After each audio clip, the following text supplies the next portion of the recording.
rebonjour à tout le monde. On va donc faire cette troisième session de la FFER qui est centrée sur la fertilité masculine. On ne tiendra pas compte de la minute qui est perdue là-haut du décompte puisqu'on commence légèrement en retard. Donc on remercie le docteur Charlotte Metters qui est urologue, elle va se représenter sans doute, de nous faire un point sur la varicocèle, l'odyssée d'une indication.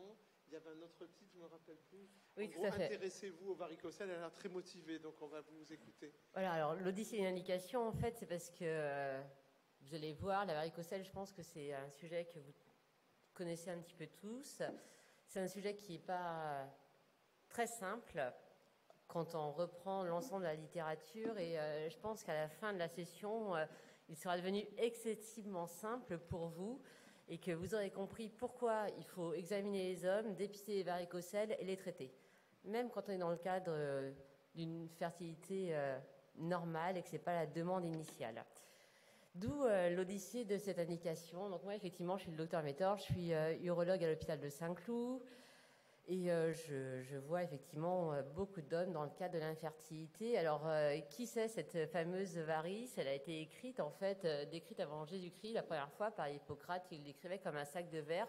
Et ce n'était pas pris en charge dans le cadre d'infertilité, mais c'était pris en charge dans le cadre de gènes esthétiques ou de douleurs. Alors, la varicocèle, pour faire simple, c'est ce sac de verre qui est palpable.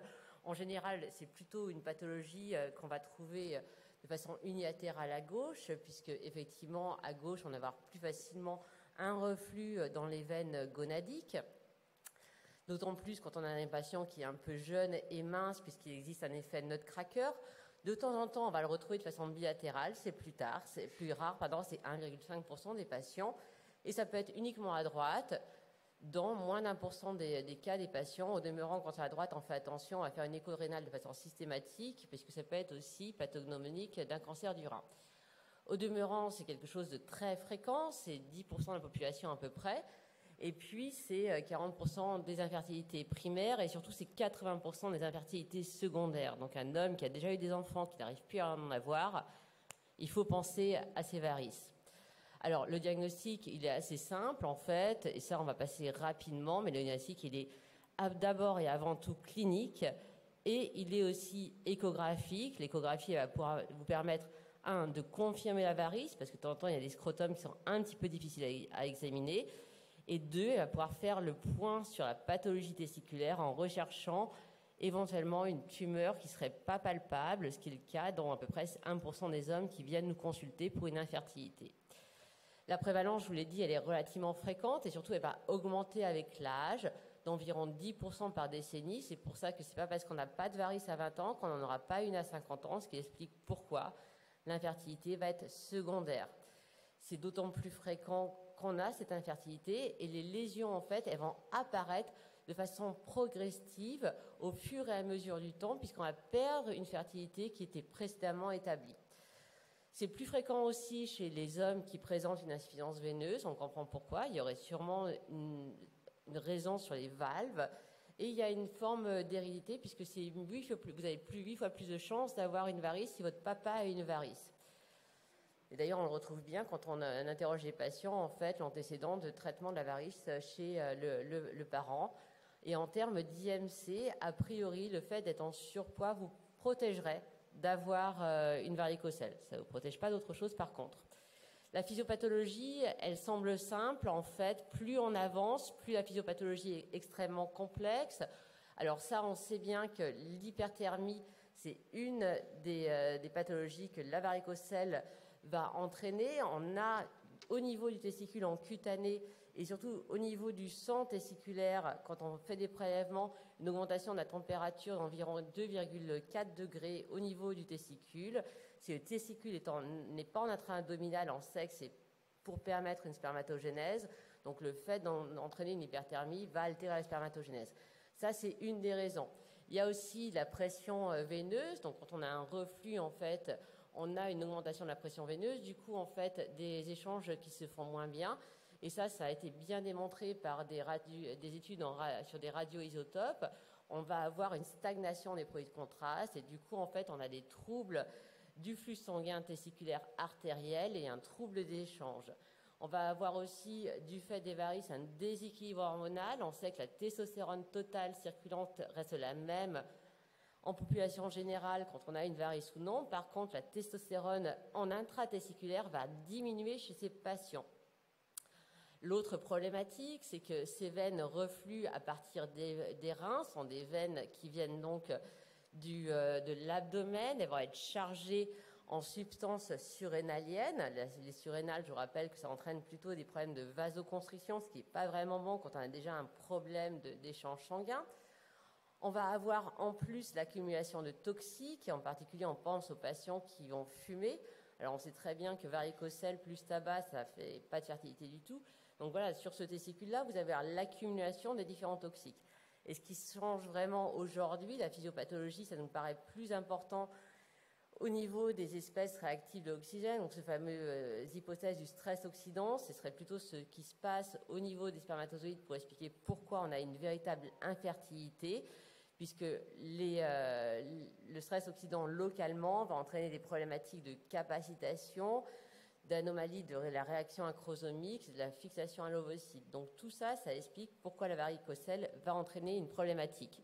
Alors, pourquoi est-ce qu'il y a une controverse au traitement, en fait, puisqu'elle a l'air de faire tellement de choses, cette varice? Déjà parce qu'il y a eu déjà des études préliminaires, en fait, au début des années 2000. En 2003, on a eu un Lancet. En 2007, on a eu une méta-analyse sur 5 études, en fait, qui nous montraient grosso modo que traiter la varice, en fait, ça n'avait pas d'impact sur le déroulé des futures grossesses. Alors, au demeurant, dans ces études, ils avaient poolé des patients qui avaient des varicocèles subcliniques, donc qui n'étaient pas cliniques, donc qui n'étaient pas en intention de traiter, et des patients qui avaient une fertilité qui était considérée comme normale. D'où, en fait, des résultats qui étaient assez peu probants. 2012, on a une méta-analyse, et dans cette méta-analyse, où on a à peu près 800 patients, en fait, on s'aperçoit que l'issue, c'est-à-dire la grossesse, en fait, on n'avait pas l'impression qu'on avait vraiment un intérêt à traiter, puisque pour avoir une grossesse, il fallait traiter 17 patients, mais sur l'ensemble de ces patients-là, on avait encore inclus des varicocèles subcliniques et des patients à spermogrammes normaux. Quand on excluait ces patients qui étaient soit sans varice, soit avec un spermogramme normal, on s'apercevait alors qu'il fallait en fait prendre un patient pour traiter 7 patients pour avoir à l'issue une grossesse. Alors, du coup, en fait, on a eu de nouvelles méta-analyses, cette fois-ci, en fait, en excluant les patients qui avaient des varicocèles subcliniques et qui avaient des spermes considérés comme normaux.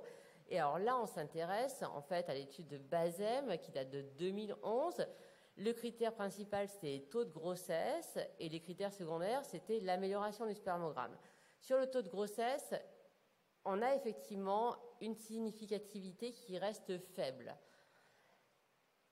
C'est assez normal qu'il reste faible. La grossesse, ce n'est pas juste un spermatozoïde, c'est aussi une partenaire qui est d'âge variable, de réponse variable. Mais au demeurant, ça fonctionnait sur le taux de grossesse. On s'est aperçu surtout que en termes de concentration, c'est-à-dire d'amélioration du spermogramme, ça s'améliorait largement, en fait, avec un odds ratio qui est à 12,3, 3 petits points, ce qui est énormissime, sur l'ensemble des études, avec une amélioration entre 4 et 60 millions de spermatozoïdes par ml.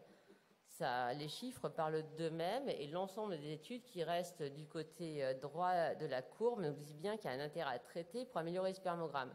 Est-ce que c'est la même chose sur la mobilité? En tout cas, sur la mobilité progressive totale, c'est exactement la même chose. Le traiter la varice, ça améliore la mobilité de 2 à 21%, avec un odds ratio de 10, et sur la mobilité progressive, on va l'améliorer aussi de 5 à peu près 16%. Est-ce qu'il y a d'autres paramètres qui ont été améliorés sur ces études? Cette étude-là, elle a été assez précurseur, puisque ça s'intéressait aux problématiques fragmentaires, et là aussi, elle montrait que quand on traitait la varice, on améliorait la fragmentation. Elle s'est intéressée aux OATS sévères, à moins d'1 million, et aux azoospermies non obstructives. Là aussi, elle montrait en fait que quand on traitait la varice, on avait une amélioration du taux de grossesse chez ces patients. Au total, c'était la fin de la controverse. C'était démontré, traiter les varicocèles permettait d'améliorer les paramètres du spermogramme et d'avoir un peu plus de taux de grossesse. Alors, On va continuer, en fait. Est-ce que la morphologie, ça s'améliore? Donc ça, c'est une étude observationnelle de cohorte rétrospective sur un peu moins de 10 ans, 121 patients. On n'est que sur de la chirurgie. Ça montre, en fait, ils ont regardé l'ensemble des paramètres. La concentration, vous l'avez montré, tout augmenté, mais ça montre aussi une amélioration, en fait, des tératospermies, qui est sûrement, en fait, la pathologie du sperme qui est la plus difficile à traiter aujourd'hui. Donc, effectivement, la cure de varicocèle va améliorer aussi nos taux de patients présentant des tératospermies importantes. Donc, la mission est accomplie. Enfin, presque. Est-ce que ça améliore vraiment les naissances vivantes? On va s'intéresser à une autre méta-analyse qui est un peu plus récente, qui va prendre 12 RCT et 16 études observationnelles. Cette fois-ci, en fait, on va s'intéresser au taux de naissance vivante. On a pris en compte les traitements chirurgicaux et les traitements radiologiques. En termes de taux de grossesse, effectivement, quelle que soit la technique qu'on utilise, chirurgicale ou radiologique, et quelles que soient les techniques chirurgicales, en fait, on va améliorer de façon significative, avec un odds ratio de 1,82, le taux de grossesse. C'était la même chose chez les patients qui étaient ASO, OATS ou normosperme. Et quel que soit en fait le statut de la partenaire. Donc oui, sur le taux de grossesse, on fait mieux. Sur le taux de naissance vivante, on fait aussi mieux avec un odds ratio de 2,8. Donc ça paraît intéressant. Et là aussi, c'est sur l'ensemble des études qu'on poule la chirurgie ou les techniques radiologiques. En termes d'extraction de sperme, donc là, c'est-à-dire chez les patients qui ont une nasospermie non obstructive, on traite la varice. Et derrière, là aussi, on améliore en fait le taux de biopsie positive et c'est extrêmement important parce qu'une biopsie positive, ça vous permet de faire ensuite une ICSI avec ses propres gamètes. Et pour les patients, c'est important. Est-ce qu'il y a d'autres paramètres qui sont importants? Eh bien, oui, les problématiques fragmentaires, donc on va aller assez vite là-dessus en fait. Aujourd'hui, on sait que la varice va entraîner de multiples pathologies sur le testicule, dont une augmentation du stress oxydant. Ce stress oxydant, on le voit, alors je ne sais pas si j'ai un pointeur là-dessus, sinon je vais me mettre au tableau si vous préférez. Ces problématiques de fragmentation d'un varicocèle, on sait que c'est plus augmenté que dans la population générale d'hommes qui sont infertiles. Et aujourd'hui, en fait, le stress oxydant, c'est largement reconnu par la plupart des sociétés internationales comme étant un paramètre à prendre en compte dans l'étude du patient infertile. Et on sait qu'on a des hommes à spermogramme strictement normaux qui vont présenter une élévation de la fragmentation, qui vont expliquer pourquoi ils sont dans le groupe hommes infertiles. Vous voyez, entre ces deux panels de patients qui sont considérés comme fertiles, infertiles, ils ont tous des spermogrammes considérés comme normaux dans les critères actuels du WHO. La seule différence entre ces deux cohortes, c'est la fragmentation qui va être élevée. Alors, quand on traite les varices, est-ce qu'on a un changement de la fragmentation? Eh bien, effectivement, on a eu en fait cette étude assez intéressante avec 12 mois de suivi de 85 hommes qui ont été traités chirurgicalement. C'est intéressant parce qu'on a quand même inclus uniquement des varices qui étaient palpables, donc des varices qui n'étaient pas subcliniques, avec des patients qui avaient une fragmentation au-delà de 25, des partenaires féminines avec une fertilité qui était considérée comme normale. Ils ont exclu les patients qui avaient des varices subcliniques. Ils ont exclu les récurrences de varicocèle, les infections génitales, l'épiospermie, l'obésité, le tabac ou les autres abus. Et ils se sont intéressés aux résultats. Alors effectivement, dans le groupe traitement, on voit qu'on va avoir une amélioration. Hop, et vous le voyez hop, ici à 6 mois en fait, des taux de fragmentation et des taux de grossesse. Donc là aussi, en fait, le traitement de ces varices va améliorer le taux de fragmentation et en même temps, ils ont montré qu'ils avaient amélioré aussi les autres paramètres du spermogramme. Ça fait toujours du bien de le redire. Est-ce qu'il y a d'autres indications que simplement améliorer le spermogramme et donner des naissances vivantes, ce qui me paraît déjà pas mal? Eh bien oui, effectivement, la zoospermie non obstructive, j'en ai déjà donné quelques petits détails, c'est une indication importante aujourd'hui. Ça, c'est une méta-analyse hyper récente de 2021. Ces articles qui ont poolé des patients avec des azoospermies non obstructives et des varicocèles, un suivi moyen de 10 mois. Et qu'est-ce qu'on montre en fait quand on a traité la varicocèle? C'est qu'on va retrouver à peu près 30% de spermatozoïdes dans l'éjaculat, ce qui paraît pas mal du tout, avec des spermatozoïdes qui sont mobiles. On améliore en fait les TZ, puisqu'on a quasiment 50% de TZ+, donc de taux d'extraction de spermatozoïdes dans les testicules, versus 30% dans les patients dans la cohorte non traitée. Là aussi, on va améliorer le taux de grossesse, c'est-à-dire que quand vous traitez votre varice, que vous faites ensuite une TZ ou bien un recueil du sperme, si vous en avez dans l'éjaculat et que vous faites une ICSI, vous allez avoir en fait quasiment 2 fois plus de grossesse après l'ICSI que quand on ne traite pas les patients. La rechute était quand même assez importante, hein, c'est-à-dire que les patients, une fois qu'ils sont traités pour leur varicocèle, qu'ils ont des spermatozoïdes dans le sperme à 2 ans, il y en a quand même beaucoup qui ne vont plus en avoir, donc ne pas oublier de congeler. Et chez ces patients, en fait, on voyait largement qu'on avait une amélioration de taux d'extraction positive, même dans les cas de Sertoli only. Donc ça paraît intéressant, franchement, de traiter ces patients-là avant d'aller à la biopsie testiculaire. La biopsie testiculaire qui est toujours une chirurgie, on va retirer un petit morceau de l'organe, et un testicule, ça ne sent jamais grandi d'une biopsie, donc autant en enlever le moins possible, et si on peut, autant l'éviter. C'est un chirurgien qui vous dit ça. Voilà. Est-ce qu'en plus de l'azo, il y aurait d'autres intérêts? C'est-à-dire qu'aujourd'hui, où on vous fait de l'ICSI de façon absolument géniale, est-ce qu'il y a un intérêt à continuer à s'intéresser aux paramètres du sperme? Alors là, c'est assez intéressant. C'est une revue de la littérature sur 4 études rétrospectives de cycle d'ICSI avec et sans traitement de la varice. Donc, ils ont inclus effectivement des couples qui étaient suivis en assistance médicale à la procréation. L'intervention, c'était un traitement chirurgical de la varicocèle. Les outcomes, c'était d'abord les grossesses, les naissances vivantes, les taux de fausses couches, et ils ont exclu les patients qui étaient suivis, enfin qui ont été traités par embolisation, et puis les patients avec soit une azo, soit une cryptozoospermie.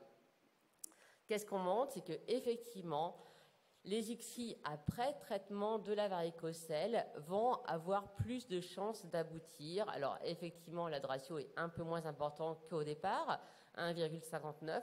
Au demeurant, en fait, toutes les études le montrent et sont à droite de la courbe. Il y a un intérêt sur le taux de grossesse clinique à traiter ces patients. Sur le taux de fausse couche, ils ne l'ont pas tous démontré, mais grosso modo, 3 des 4 études de cette méta-analyse vont toutes en faveur du traitement de la varice. Pour les naissances vivantes, c'est idem avec un autre ratio qui est un peu plus important, en fait, à 2,17.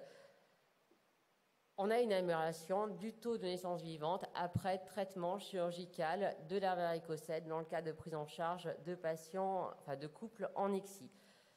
D'autres études ont montré exactement la même chose. Je ne vous les ai pas mises, enfin je ne vous ai pas détaillées, mais ça montre exactement la même chose. Il y a un véritable intérêt à prendre en charge ces patients, même quand ils sont pris dans le cadre d'une ICSI. Alors, quel traitement? Est-ce qu'on fait tous pareil? Est-ce qu'on va plutôt vers de la chirurgie ou vers un traitement d'embolisation? Donc ça, c'est 48 études, plus de 5000 patients. En termes de naissance vivante, ils sont tous d'accord, en fait, l'un comme l'autre, ça fait mieux. Et on a l'impression, en fait, que la chirurgie fait un petit peu mieux. Sur les grossesses, en fait, là aussi, l'embolisation, la chirurgie, ça fait mieux. Et on a l'impression que, effectivement, la chirurgie ferait légèrement un petit peu mieux. Quand on les compare, effectivement, ça reste peu significatif. On a une toute petite impression d'amélioration plutôt sur le côté chirurgie, mais c'est difficile de répondre puisqu'on est tous un petit peu parti pris. Je vous dis, moi, je suis chirurgien, je plaide plutôt en faveur de la chirurgie. Et encore, ça dépend des patients.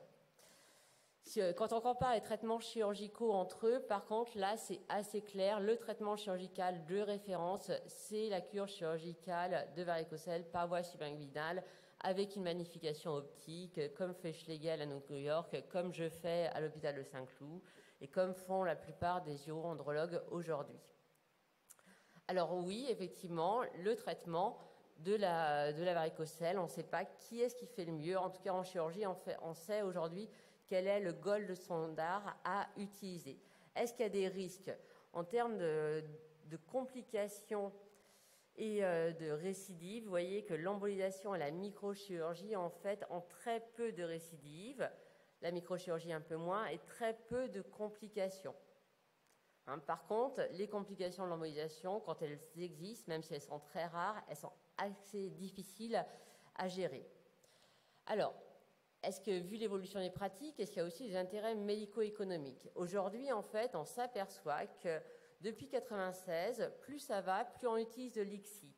Et sur cette étude, en fait, qui s'est intéressée à plus d'1 million de cycles, on voit en fait que l'ICSI est passé, même sans cause masculine, enfin avec une cause masculine de 76 à 93, et que l'ICSI utilisé sans cause masculine est passé de 15 à 66% des techniques d'AMP. Alors pourquoi est-ce qu'on a l'impression que l'ICSI ferait mieux quand il n'y a pas de cause masculine? On ne sait pas trop. Et pourtant, en fait, si on ne prend pas en charge ces patients, on voit qu'on va avoir des taux d'implantation qui vont être moins importants quand on ne les a pas traités, moins de naissances vivantes. Alors pourquoi continuer à faire ça?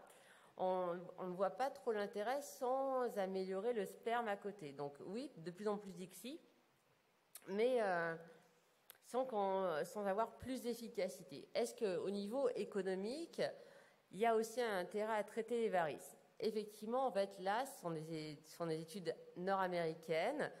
Le coût moyen, en fait, d'une FIV-ICSI Nord-Amérique, c'est à peu près 90 000 $. Le coût moyen d'une varicocèle, c'est 26 000 $. Donc, quand ils font des études observationnelles, on s'aperçoit qu'effectivement, il y a une amélioration de la prise en charge des patients au niveau médico-économique en traitant d'abord la varice, en étant peut-être attentif ensuite, donc c'est-à-dire en laissant les patients en cycle naturel ou en passant à des techniques qui vont rétrograder, peut-être passer de l'ICSI à de la FIV, voire à de l'insémination ou des rapports programmés. Donc là aussi, il semble avoir un intérêt en fait à faire ce genre de traitement au niveau médico-économique. En France, une cure de varicocèle, ça va être coté à peu près 150 €, quelque chose comme ça, et franchement, il ne faut pas grand-chose à part de loupe et du fil de Vicryl 4.0. Est-ce que pour autant, alors ça je vous l'ai pas dit, le spermatozoïde c'est une cellule mâle. Comme tous les mâles, il met un tout petit peu de temps à se préparer le matin. C'est-à-dire que pour avoir un bon résultat après votre cure de varicocèle, il va falloir attendre 3 à 6 mois, le temps qu'ils mettent la gomina, la houppette, etc. Est-ce qu'on perd du temps quand on prend en charge les hommes? Là, on a eu un beau modèle pour savoir si, quand on prend 6 mois, est-ce qu'on a une perte de chance pour le couple? Parce qu'on a eu le Covid qui nous a fait patienter et patienter. Et donc, on a cette étude de 2020 des Romanski très intéressante. Est-ce qu'on a une perte de chance pour les couples, et en particulier pour les IOP? Eh bien non, en fait, même si vous perdez 6 mois, en fait, chez vos patientes qui sont IOP, vous n'aurez pas de perte de chance en termes de réponse à la FIV, sur le nombre d'embryons et sur les grossesses. Donc, effectivement, les 6 mois d'attente, ça va vous permettre aussi de gérer d'autres choses sur votre patiente, lui faire arrêter le tabac, lui faire normaliser son poids, etc. Et peut-être mieux la préparer pour une future FIV. Et la prise en charge, elle est intégrative, c'est-à-dire qu'on ne s'occupe pas, en fait, de nos patients tout seul dans notre coin. Geoffroy, regarde, j'ai mis une super image. Parce que le gynéco et l'urologue vont réfléchir ensemble. Et oui, l'AMP, ça ne s'improvise pas. Donc, on va prendre la voiture ensemble et puis on va se dire, oui, mais en fait, on va pas improviser parce qu'elle aussi, il faut la prendre en compte parce que plus elle va vieillir, en fait, plus ses ovocystes, ils sont euploïdes. Et du coup, il va falloir peut-être encore plus améliorer le sperme. Et on va pas avoir la même façon de réfléchir si on a un IOP sévère sur lequel on va plutôt leur proposer du don ou de continuer les rapports sexuels, ou un IOP qu'on va plutôt, vu qu'on sait qu'ils répondent mal sur des FIV, passer en fertilité naturelle. Sur les normaux, on pourra faire tout ce qu'on veut en fonction aussi du choix du couple, puisque ça prend du temps. et qu'une infertilité de 1 an chez les gens qui sont pressés, c'est pas la même qu'une infertilité de 10 ans chez les gens qui sont encore plus pressés. Et on ne fera pas la même chose non plus chez un SOPK maigre qu'un SOPK mince.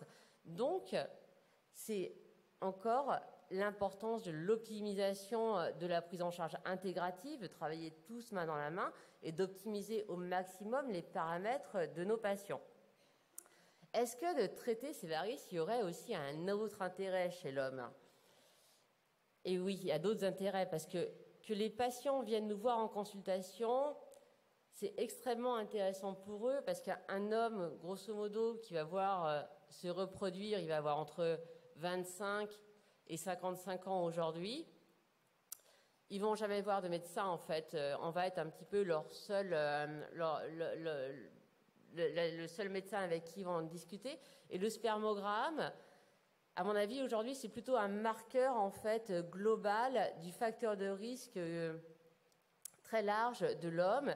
Et ce qui est démontré, et ça je pourrais vous en parler pendant facilement 5 heures, c'est que le spermogramme, c'est totalement lié, en fait. Plus vous avez un spermogramme qui est altéré, plus vous avez de risques, en fait, d'avoir des événements cardiovasculaires, des syndromes métaboliques, des hospitalisations dans l'année.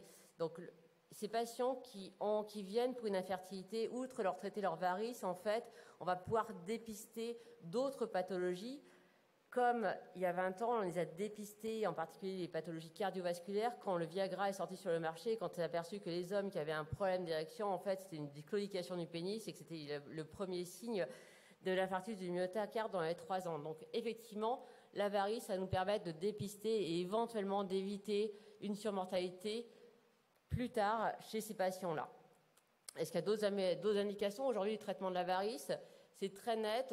Traiter les varices, ça améliore la testostérone chez les hommes. La testo, ça les protège des problèmes cardiovasculaires et ça permet d'éviter de mettre des supplémentations de testostérone, même si c'est un traitement qui fonctionne vraiment bien. Ça améliore aussi l'érection. C'est jamais très mauvais. Et puis surtout, en fait, ça préserve la fertilité. Donc, actuellement, il y a 30% des hommes de plus de 55 ans qui refont des enfants, donc il faut les traiter. Au total, effectivement, un détail et tout change. Et il faut penser à traiter ces patients-là en cas d'échec en AMP. Aujourd'hui, c'est largement prouvé, on sait que le traitement de la varice, ça améliore les paramètres conventionnels et non conventionnels du spermocytogramme, ça augmente les naissances vivantes, ça augmente le taux d'implantation et l'ensemble des sociétés savantes, qu'elles soient françaises, en langue française, américaines, européennes, asiatiques, en fait, vont tous dans le même sens de traiter les varicocèles. Je vous remercie. Merci beaucoup pour ce plaidoyer très dynamique, je pense, qui va donner lieu à quelques questions. Je n'ai pas excusé le professeur Foll qui n'a pas pu venir. Et, comme elle a mis un peu de temps à se préparer, elle n'a pas pu prendre son avion. Disons qu'il y a une égalité homme-femme sur ce sujet. Et donc, j'ai des questions courtes éventuellement, mais je pense que vous avez des commentaires ou des questions dans la salle sur un sujet qui a été très bien expliqué, mais qui peut-être demande des précisions. S'il y en a une là-bas.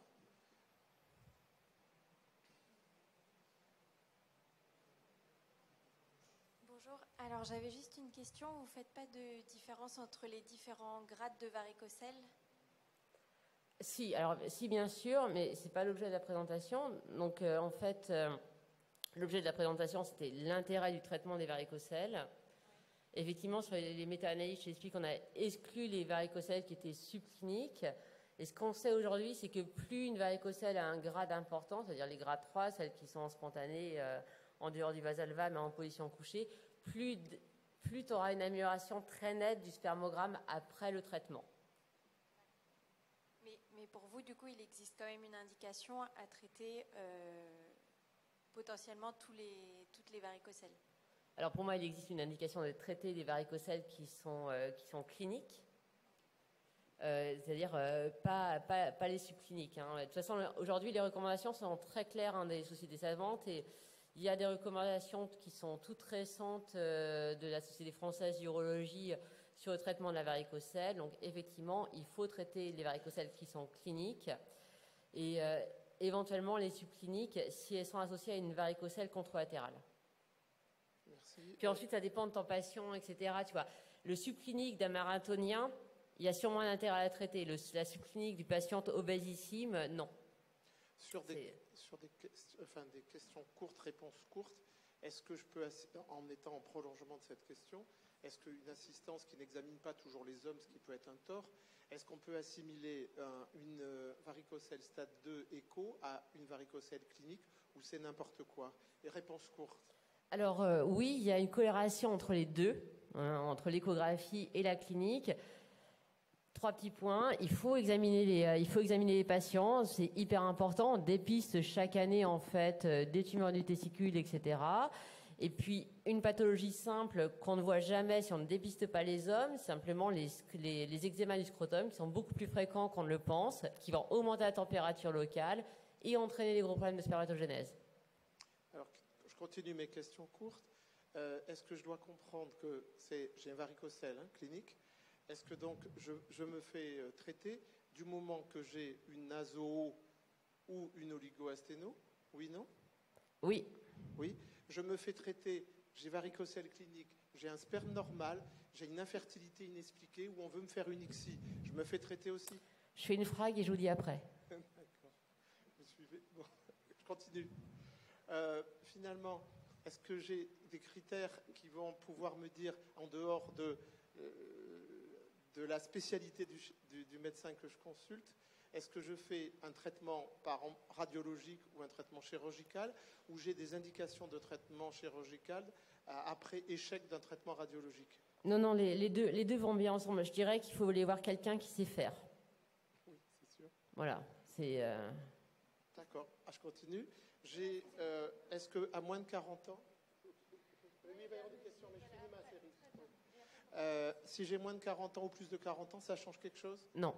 Parfait. On peut passer la parole. Tout d'abord, je voudrais vous remercier pour votre présentation. Merci. Une question très courte aussi. En cas d'oligo sévère ou de cryptozo, est-ce que vous indiquez une conservation du sperme avant la cure de varicocèle? Ouais, alors, à moins d'1 million, oui. À moins d'1 million, moi, je conseille le congé. C'est dans les recommandations actuelles. Merci. Vous avez d'autres questions dans la salle? Non, pas merci beaucoup. Je vous remercie. Pour cet exposé. On passe la parole à l'orateur suivant qui est le docteur Geoffroy Robin, qui va nous parler de l'infection du sperme traité ou pas. Merci Geoffroy, je ne le présente pas, tout le monde le connaît. Reste à savoir si une spermoculture positive est une infection du sperme, peut-être, on verra. Bon. C'est ça. En fait, on va faire un peu de philosophie. Vous connaissez la question to be or not to be. Là, c'est to treat or not to treat, et l'infection du sperme, et vous allez voir que c'est en fait une question qui est très compliquée. Ça a l'air simple comme ça. Alors, on avait, il y a quelques années, avec Florence Boitrel, avec qui on a choisi, qui est présidente de la SALF, qui avait déterminé le titre de ce topo, on avait déjà écrit un article il y a quelques années pour faire un petit peu le point sur cette problématique, notamment en faisant le constat que probablement beaucoup d'hommes étaient surtraités au niveau des infections du sperme pour n'importe quelle spermoculture positive, et qu'il fallait peut-être faire un petit peu de ménage là-dedans. Alors c'est un sujet qui est très difficile, qui est brûlant, parce que selon les querelles d'école, eh bien, il y en a certains qui disent on ne fait plus de spermoculture, on s'en fiche, on fait de la PMA, d'autres qui vont traiter, surtraiter, renouveler les spermocultures avec les mecs qui prennent des abonnements dans les laboratoires pour faire leur masturbation. En gros, tout est possible, et finalement, on a une littérature, vous allez voir, qui est assez complexe, parce que la plupart des premiers papiers, c'était essentiellement l'impact des germes sur la fertilité, c'était des études in vitro. On a quelques papiers in vivo, mais finalement, toutes les infertilités masculines ne se ressemblent pas, et donc c'est très difficile finalement de comparer. On a très peu, vous allez voir, d'études de haut niveau de preuve, il n'y a pas d'études randomisées vraiment dans ce domaine, et la plupart des recommandations qui sont faites, des propositions, sont basées surtout sur ce qu'on sait un peu des infections urogénitales. Et donc voilà, entre je traite tout ou on s'en fiche, vous allez voir qu'il faut essayer de trouver le juste milieu. En fait, ce qui est important, je pense, c'est que l'homme a été complètement écarté pendant très longtemps. L'avènement de l'ICSI a été vraiment une révolution dans le domaine de la prise en charge de l'infertilité masculine. Et donc finalement, on a pu penser qu'un gynécologue et un biologiste, avec 3 spermatozoïdes qui se battent en duel, il était capable de créer une famille nombreuse. En fait, les choses sont beaucoup plus compliquées que ça. La qualité des spermatozoïdes, la quantité des spermatozoïdes mobiles utilisables en AMP a un impact sur le succès. Alors cet impact, il reste, vous voyez, comparément à l'ovocyte, c'est ce que vous voyez sur ce petit schéma, l'ovocyte apporte vraiment énormément du succès de l'AMP. Le spermatozoïde, vous voyez, apporte un succès de l'ordre de 10 à 15%, mais en revanche, quand il y a des altérations du spermogramme, des anomalies, le spermatozoïde peut être une véritable bombe à retardement qui va impacter beaucoup plus que prévu, finalement, le succès d'une éventuelle reproduction. Et vous avez cet article de revue de littérature tout récent qui a été publié par Sandro Estevez, qui montre bien qu'en réalité, traiter des altérations du spermogramme, c'est vraiment essayer de trouver la cause, essayer parfois de traiter l'étiologie quand c'est possible pour améliorer les paramètres du sperme et permettre finalement une conception naturelle et finalement simplifier les choses pour le couple. Et vous voyez que les infections font partie des éléments qu'il va falloir rechercher et notamment on verra les infections génitales dites chroniques. Alors l'examen de référence, celui par qui le scandale commence, si je puis dire, c'est la spermoculture. Donc c'est un examen qui est demandé de façon quasi systématique dans les analyses du spermogramme. On le fait en même temps que le spermogramme. Et là, déjà, il y a un petit souci, c'est que si on voulait l'interpréter au mieux, l'idéal, c'est qu'il n'y ait pas forcément d'abstinence avant l'éjaculation. Or, pour le spermogramme, on a besoin d'une abstinence pour interpréter les normes. Donc déjà, on fait souvent des spermocultures avec une abstinence de 4-5 jours, ce qui peut suffire, on va le voir tout à l'heure, à avoir des germes qui sont simplement une contamination urétrale. Est-ce qu'il faut le prescrire en première intention? On va voir que les recommandations sont discordantes. Là où, en tout cas, c'est plutôt bien indiqué, c'est les bilans d'altération spermatique. Et il y a, jusqu'à un certain temps en France, il était recommandé d'en faire au moins une spermoculture par an au cours d'un parcours d'AMP. Donc cette spermoculture qui devait dater de moins de 6 mois avant une première tentative, tout ça, ça a disparu du guide des bonnes pratiques de l'AMP en 2017. Et finalement aujourd'hui, en 2017, on nous dit cette spermoculture, vous la faites surtout dans un bilan d'altération spermatique ou chez un patient qui est suspect d'avoir une infection chronique des glandes annexes. Et ça, encore faut-il la rechercher à l'interrogatoire ou à l'examen clinique pour penser et faire éventuellement cet examen. Alors, ce qui va être très compliqué dans cette spermoculture, c'est de pouvoir l'interpréter. Et c'est vrai que c'est un examen, comme tous les examens bactériologiques, où il va y avoir des risques de contamination. Donc, vous le savez, il y a des conditions, ce qu'on appelle en biologie préanalytique, qui sont extrêmement rigoureuses. L'idéal est qu'il puisse y avoir une miction juste avant, pour bien nettoyer l'urètre, éventuellement un bon nettoyage du gland, que le recueil se fasse bien sûr seul au laboratoire.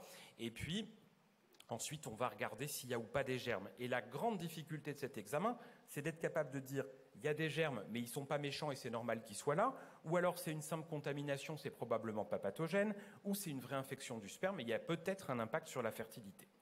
On avait montré, c'était notre équipe il y a quelques années, qu'en réalité, il existait une variabilité très importante des spermocultures positives à cause des problèmes de contamination. Et pour beaucoup de germes, en fait, notre habitude est de recontrôler, de redemander une spermoculture de contrôle avant de traiter, en demandant bien aux patients de pisser régulièrement, de boire beaucoup, d'éjaculer, et voire d'avoir une éjaculation la veille ou le matin même du recueil. Et dans un nombre important de cas, en tout cas les gens qui sont venus à Lille dans notre centre l'ont bien vu, eh bien, on va pouvoir finalement se passer d'un traitement antibiotique. Cette spermoculture, c'est très simple, les délais en consultation sont rapides, on appelle le labo, ça peut être fait quasiment le lendemain ou le surlendemain, c'est pas aussi compliqué qu'un spermogramme.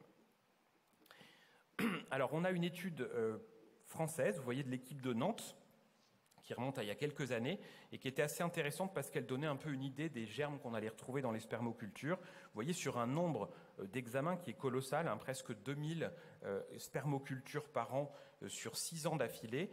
Et vous voyez qu'ils ont mis en évidence que les germes qu'on va retrouver le plus souvent, ce sont des streptocoques alpha-hémolytiques, les staph coagnegs, les enterococcus saprophytes, les Escherichia coli et d'autres entérobactéries. Toutes les autres bactéries, vous voyez, sont sur des prévalences qui sont beaucoup plus faibles. Un autre papier, vous voyez, sur 1300 patients infertiles qui avaient fait des spermocultures et qui avaient une bactériospermie asymptomatique, c'est-à-dire sans symptômes urologiques, ils avaient montré quand même que pour certains germes, il existait une association significative, soit avec des anomalies de la concentration, de la morphologie, de la vitalité ou même de la qualité du liquide séminal, puisqu'on sait que ces germes vont coloniser également la prostate et les vésicules séminales. Les conséquences des infections du sperme, elles sont très bien décrites par des études fondamentales. On sait que le germe, vous voyez ici, va être capable à la fois d'interagir directement avec les spermatozoïdes, de coloniser le tractus génital et d'altérer le tissu qui assure la spermatogénèse ou la fabrication du liquide séminal, mais va aussi jouer un rôle important, et on va en reparler, dans le recrutement, bien sûr, des globules blancs. Et ces globules blancs activés, qu'est-ce qu'ils vont faire? Ils vont décharger un certain nombre de cytokines, d'éléments, et il va y avoir un phénomène de stress oxydatif qui va participer, là encore, aux problématiques d'infertilité. Enfin, et un autre élément important, il a été également montré qu'un certain nombre de germes sont capables de détruire la barrière hématotesticulaire transitoirement, même chez des patients paucisymptomatiques, et de favoriser le développement d'une auto-immunisation anti-spermatozoïde. Alors vous avez des revues de littérature, mais je ne vais pas insister parce qu'on est en fin de journée et que c'est un petit peu lourd, mais on a quand même beaucoup de données, vous voyez, fondamentales qui montrent qu'un certain nombre de germes sont capables d'interagir, vous voyez ici, avec le spermatozoïde, et vous voyez un certain nombre de germes qui interagissent plutôt sur la tête, d'autres sur la pièce intermédiaire, et ceux-là sont particulièrement toxiques parce que vous savez que dans la pièce intermédiaire, il y a les mitochondries, et que les mitochondries, c'est vraiment l'organe effecteur de l'apoptose. Et donc, certains germes ont des effets pro-apoptotiques sur les spermatozoïdes et vont avoir un impact sur la fertilité. L'importance de cette fameuse leucospermie et du stress oxydatif a été revue il n'y a pas longtemps dans une prestigieuse revue d'andrologie, tout récemment par un groupe d'experts piloté par Ashok Agarwal. Et vous voyez là encore que le stress oxydatif fait partie des éléments qui vont participer à cette destruction du tissu testiculaire et à cette altération du pouvoir fécondant des spermatozoïdes. Alors il y avait, vous voyez ici, résumé la plupart des germes. Donc vous voyez, on a quand même des données bien faites. Par exemple, le chlamydia trachomatis peut être sur plusieurs sites d'infection et selon les sites, il peut altérer la spermatogénèse, la mobilité des spermatozoïdes, leur morphologie. Ils peuvent entraîner une augmentation de la fragmentation de l'ADN, entraîner des problématiques d'orchite chronique. L'uréaplasma, on en reparlera tout à l'heure, peut avoir également des effets sur la mobilité, la morphologie, également sur la fragmentation de l'ADN. Donc vous voyez, chaque germe a un pouvoir pathogène et qui va aussi dépendre du site où va avoir lieu éventuellement l'infection. Donc c'est clair, in vitro, on sait qu'on peut avoir des altérations, soit de la fabrication, soit du transport, c'est tout ce qui est la maturation post-testiculaire, soit des fonctions intrinsèques des spermatozoïdes, soit une rupture de l'histologie du testicule, et tout ça va dépendre, bien sûr, à la fois du germe, d'une éventuelle leucospermie associée et d'éventuelles atteintes associées du tractus génital. On a cette étude très intéressante qui était une étude en vie réelle dans un gros centre d'AMP. Et dans ce centre-là, vous voyez sur un nombre de prélèvements qui était là encore très conséquent, ils avaient montré que presque un homme sur 5 avait une infection asymptomatique du sperme, une bactériospermie, qui était associée de façon significative, mais pas de façon systématique, mais significative chez beaucoup de patients, à des problématiques de concentration. Et les auteurs suggéraient dans leur expérience, même si ça ne faisait pas partie de l'étude à proprement parler, que le traitement antibiotique avait tendance à, semble-t-il, améliorer un petit peu la concentration. Alors, est-ce que vraiment c'est la bactérie? Est-ce que c'est que les globules blancs associés? Qu'est-ce qui va avoir un impact finalement sur les différents paramètres spermatiques? Donc là, on a une autre étude, vous voyez, rétrospective assez importante sur 7852 spermocultures, spermogrammes et analyse de la fragmentation de l'ADN. Vous voyez sur vraiment un nombre de patients qui est très conséquent. Et dans cette étude, ils ont bien montré effectivement que c'est surtout le fait qu'il y ait une vraie infection chronique, c'est-à-dire l'association bactérie plus leucocyte, qui était significativement vraiment associée à des altérations des paramètres spermatiques et à la qualité intrinsèque des spermatozoïdes. Une autre question, toujours dans la spermoculture, c'est est-ce qu'il faut systématiquement rechercher le chlamydia ou le gonocoque en population de couples infertiles? Eh bien, vous voyez ici, c'est ce que vous voyez en l'histogramme où c'est bleu, c'est la population masculine générale. À gauche, c'est le chlamydia, à droite, c'est le gonocoque. Et vous voyez en rouge, c'est la population des couples infertiles. Et vous voyez que la prévalence de ces infections chez les couples infertiles est bien inférieure à ce qu'on a dans la population générale. Et il existe donc probablement un besoin, peut-être, d'identifier des facteurs de risque spécifiques qui pourraient justifier de rechercher, plutôt que de le rendre systématique, ce dépistage chez les hommes infertiles. Et ça, pour l'instant, ces facteurs de risque n'ont pas été clairement identifiés. On a commencé, nous, un travail prospectif dans notre service, mais qui n'a, pour l'instant, pas été conclu au niveau des inclusions. Donc, on avait à l'époque travaillé avec Florence Boitrel sur finalement qui on va traiter, quand on va traiter. Alors déjà, est-ce qu'on doit traiter toutes les infections? La réponse est non. Et je vous disais, ça va dépendre du germe et de son pouvoir pathogène. Donc, on avait défini le fait que certains germes, notamment les germes d'IST, étaient considérés comme pathogènes de par leur présence. Le chlam, le gono, le mycoplasma génitalium, s'ils sont présents, il faut traiter. Pour des germes très pathogènes, comme les entérobactéries, les Escherichia coli, là, ces germes-là, dont on sait les Escherichia coli, ils collent aux spermatozoïdes. Là, il va falloir traiter pour des titres assez faibles, 10 puissance 2 unités formant des colonies par millilitre. Donc, on est vraiment sur... Vraiment, dès qu'il y en a un petit peu, souvent, on va être obligé de traiter. Il y a des germes moins pathogènes, comme les Corynebacterium, le Streptocoque pyogène. Là, le seuil, il est plutôt à 10 puissance 3. Et puis, enfin, pour Mycoplasma hominis ureaplasma, le seuil, c'est au moins 10 puissance 4 unités formant des colonies par ml. Encore faut-il probablement, pour ces deux gènes en particulier, qu'il y ait vraiment des altérations du spermogramme associées. Alors justement, pour l'uréaplasma et le mycoplasme, on sait que ce sont des bactéries donc intracellulaires, ça profite de l'urètre, et donc en trouver un titre faible dans le sperme, c'est pas du tout gênant. Et c'est pour ça que dans le travail qu'on avait fait avec Florence Boitrel, on avait vraiment proposé un seuil supérieur à 10 puissance 4 pour montrer qu'il y avait vraiment une colonisation beaucoup trop importante dans le sperme qui était pathogène. Là où on a été embêté, c'est que le référentiel de microbiologie de 2015 qui avait pris nos seuils a été réécrit en 2018. On ne sait pas trop par qui. Et là, en 2018, dans le référentiel, ils ont dit c'est 10 puissance 3 pour quasiment tous les germes. Et donc, on avait presque l'injonction de traiter plein de patients qui avaient des uréaplasmas et des mycoplasmas hominis, alors même que c'était probablement un portage tout à fait physiologique. La réécriture est en cours, et là, le professeur Boitrel a été associé au travail, et on va normalement remettre en exergue les seuils que je viens de vous montrer. Alors, toujours sur l'uréaplasma uréalyticum, vous avez ici finalement un des rares effets du traitement qui a été évalué. Donc là, c'est un cas très particulier donc, de patients qui avaient plutôt des altérations du spermogramme avec la présence d'une leucospermie plus une infection uréaplasma. Et ils regardaient finalement les paramètres du sperme, vous voyez ici, avant traitement antibiotique et à 1 mois du traitement antibiotique avec spermoculture négative, eh bien vous voyez que la plupart des paramètres s'étaient améliorés de façon significative.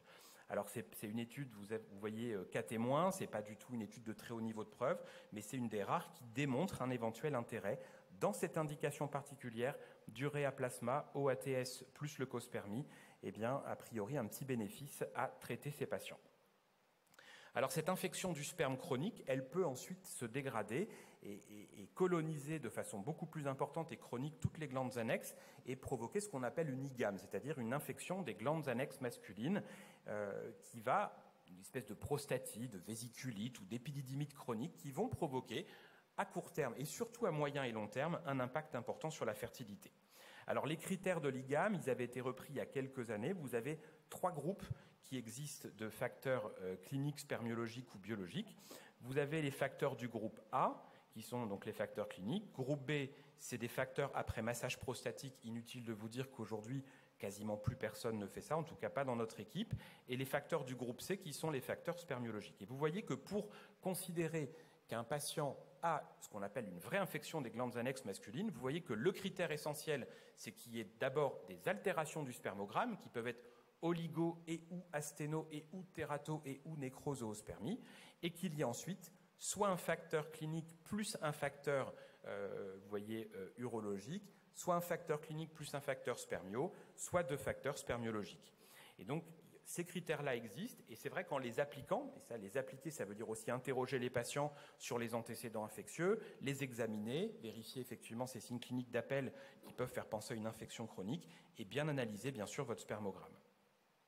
Un papier qui est assez ancien sur une, vous voyez, petite méta-analyse, il n'y avait pas beaucoup d'études, semble montrer effectivement que ces IgAM chroniques, on peut les assimiler à des formes un peu de prostatite peut-être bactérienne chronique, et qu'il y aurait effectivement chez ces patients un impact, vous voyez, sur la fertilité, même si aujourd'hui on n'a pas montré que le traitement améliorait significativement les choses, puisqu'il n'y a pas eu d'études randomisées, comme je vous le disais.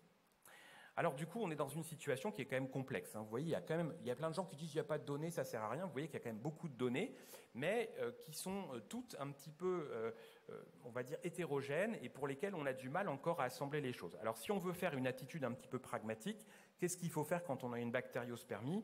La première chose, en tout cas, c'est l'expérience qu'on a nous à Lille, c'est s'assurer que ce n'est pas une contamination.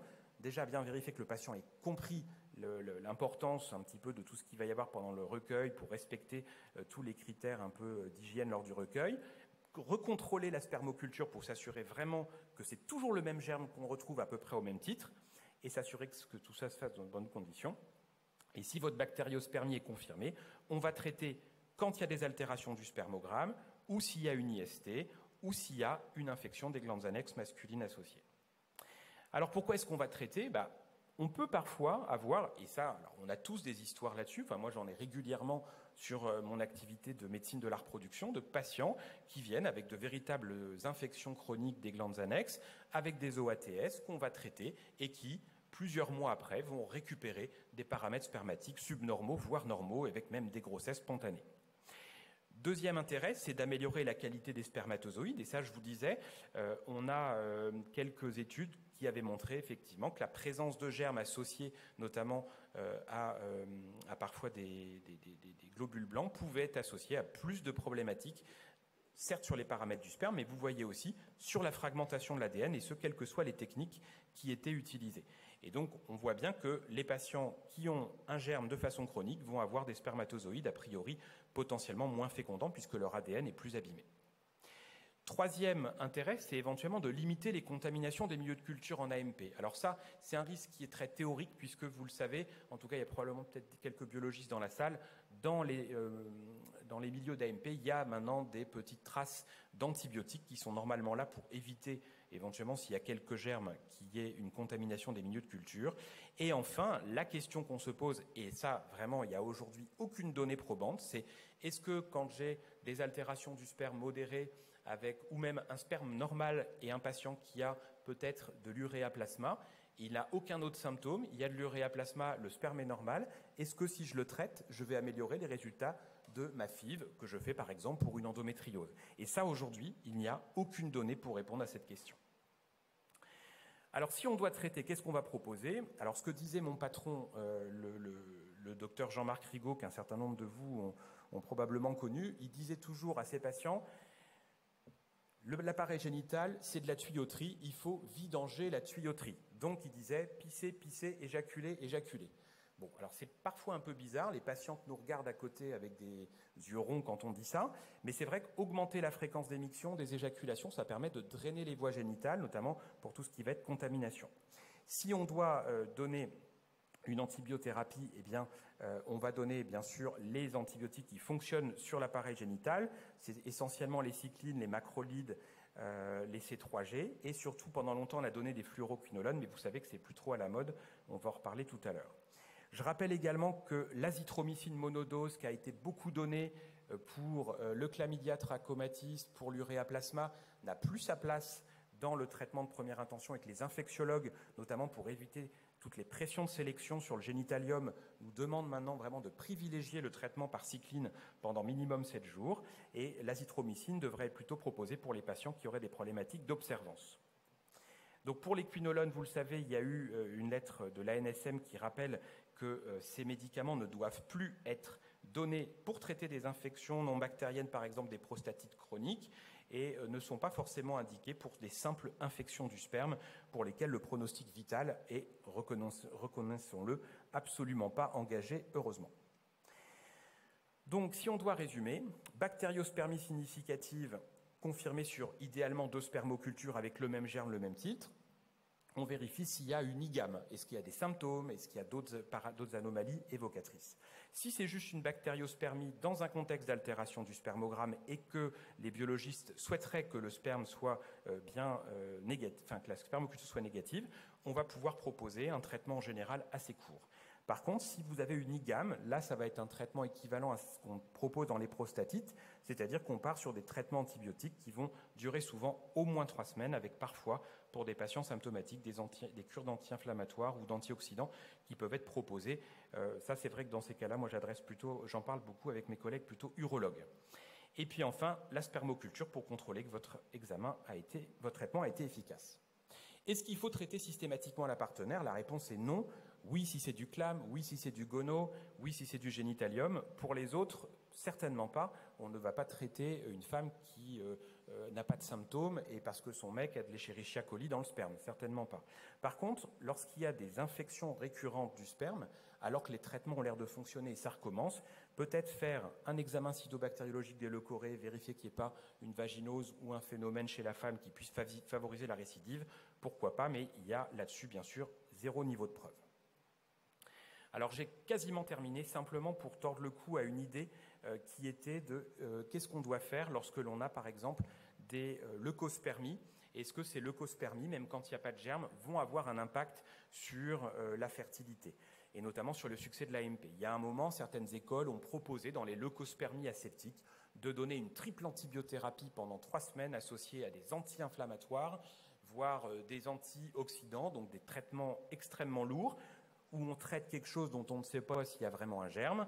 Eh bien, vous voyez ici cette donnée d'une méta-analyse publiée récemment dans Andrology qui vous dit bien qu'en fait, traiter une leucospermie avant une AMP, notamment quand il n'y a pas d'infection, ça n'a absolument aucun impact, en tout cas a priori intéressant, parce que finalement, une leucospermie, c'est absolument pas associé à une baisse des chances de grossesse en AMP. Probablement parce que le seuil de 1 million n'est pas adapté pour évaluer la fertilité. En plus, très peu d'études. Vous voyez ici une des rares études qui s'était intéressée dans les leucospermies au traitement avec AINS. Vous voyez, il y avait 12 patients, donc c'est vraiment rien du tout. Avant traitement, après traitement, on voit que ça semble améliorer les choses. Maintenant, est-ce que ça a un effet sur les taux de grossesse spontanée? Très probablement que non, et en tout cas, on n'a pas des données. Donc moi, c'est vrai, donner des anti-inflammatoires sur des leucospermies, quand on connaît la toxicité potentielle de ces médicaments pris au long cours, je pense que ce n'est pas raisonnable. Et puis, pareil, toujours sur les leucospermies, certains auteurs avaient dit, puisqu'on en a ras-le-bol des spermocultures et qu'on voit quand même qu'il y a un lien entre infection du sperme, présence des globules blancs, sur l'impact, quand il y a les deux associés, sur la fertilité, eh bien, regardons s'il y a des globules blancs dans le sperme, et seulement s'il y a des globules blancs, on fait la spermoculture. Eh bien, cette étude a bien montré que ça ne servait absolument à rien et que si on suit cette stratégie, eh bien, on va louper 80% d'infections probables du sperme et on va faire 120 spermocultures pour rien. Donc, vraiment, de dire qu'il faut attendre une leucospermie pour voir s'il y a une infection, ça n'a absolument aucun sens puisque de toute façon, il y a plein de leucospermies qui ne sont pas liées à des infections. Donc vous l'avez compris, il y a des données, le diagnostic reste délicat, c'est un examen, alors j'ai mis obligatoire, moi je pense qu'il devrait être encore obligatoire au moins une fois dans un bilan d'infertilité masculine, c'est clair. Par contre, on va dire qu'il est plutôt recommandé. Il faut ne pas hésiter à recontrôler, vraiment évaluer la balance bénéfice-risque d'un traitement, notamment pour des germes potentiellement saprophite, et voir vraiment est-ce qu'on s'attend à améliorer les paramètres du sperme, en sachant qu'en plus le sperme, vous savez, va être traité, il va y avoir un gradient qui va probablement permettre de se débarrasser aussi de ces germes. Quoi qu'il en soit, vous voyez, il faut, je pense, faire une approche très personnalisée, surtout pas systématiser les traitements, surtout pas donner des antibiotiques à tout le monde, sinon on va se faire bazooker par les infectiologues, et je pense qu'on a encore besoin de beaucoup d'études pour essayer de mieux cerner encore qui on doit traiter dans ce contexte. Et ça c'est la petite envolée lyrique, probablement que le microbiote séminal a un rôle sur la fertilité. Et il y a maintenant, vous savez que le microbiote passionne, le microbiote digestif est probablement, peut-être pour certaines maladies, aurait un impact important. Dans la fertilité, le microbiote vaginal, le microbiote utérin, le microbiote séminal, comme tout, il y a des effets de mode en médecine, il y a des papiers qui sortent avec probablement des intérêts. Et finalement, si on identifiait peut-être certaines anomalies du microbiote séminal, eh bien c'est peut-être en traitant en amont ces anomalies du microbiote par des probiotiques qu'on pourrait, alors ça c'est chez les bisounours peut-être, améliorer les choses sans avoir besoin d'antibiotiques. Je vous remercie beaucoup de votre attention.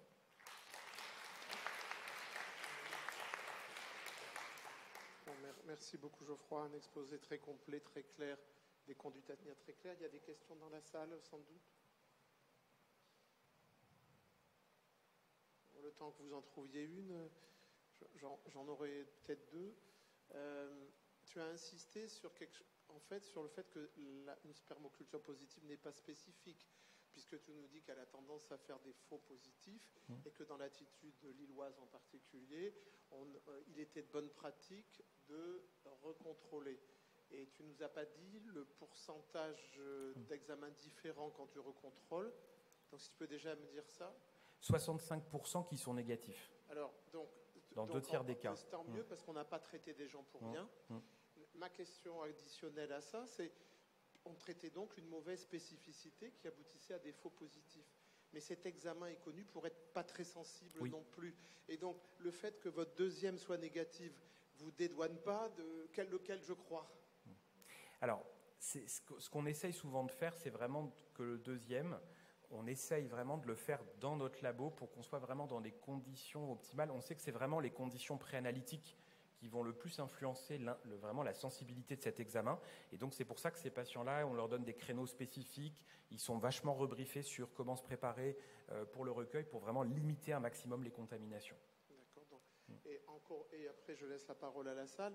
Le corollaire est sur 2 diapos. Il y a des choses très légèrement différentes. C'est-à-dire qu'on en vient finalement à trouver des gens en AMP qui ont une une spermoculture positive, mais qui se plaignent de rien. Et ceux-là, on aurait tendance à pas s'en foutre, mais à les mettre dans la catégorie, si je le recommençais, elle serait peut-être négative.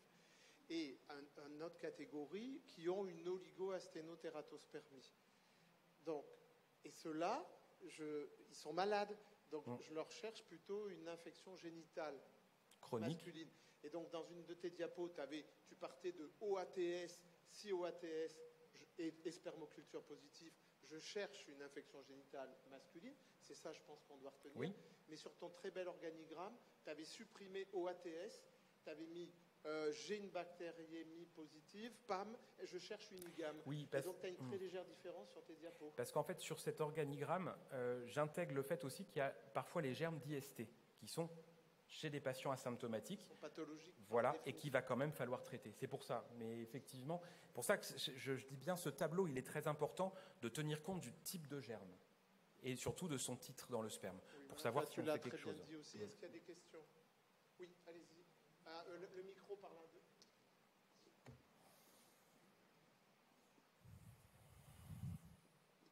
Alors, moi, je voudrais...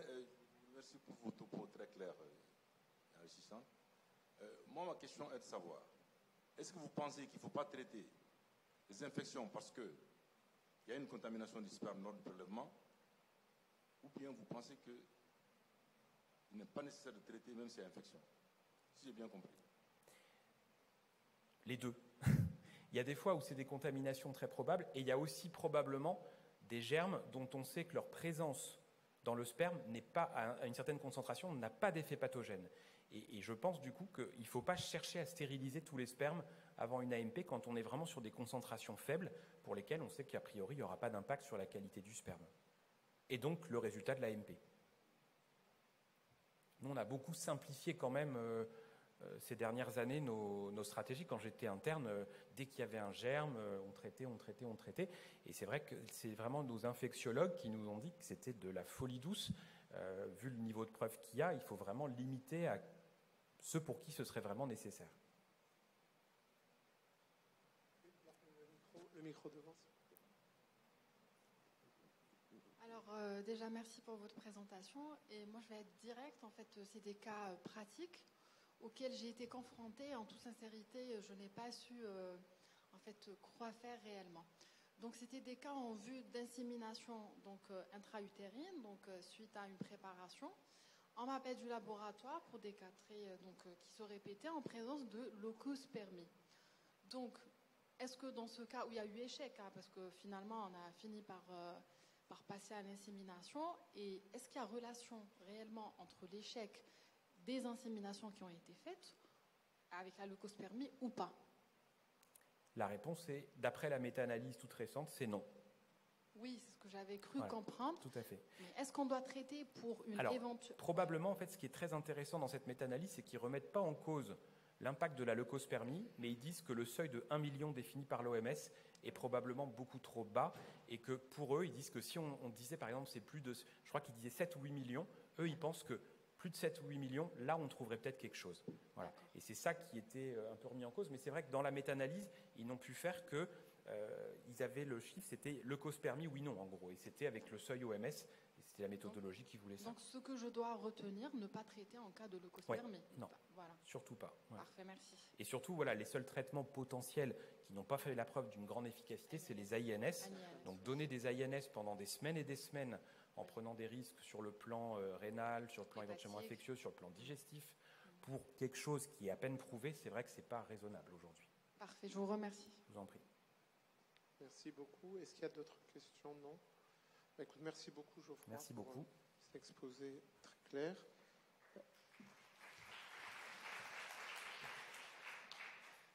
Donc, dernier exposé, Dr Mehdi Benchaïb.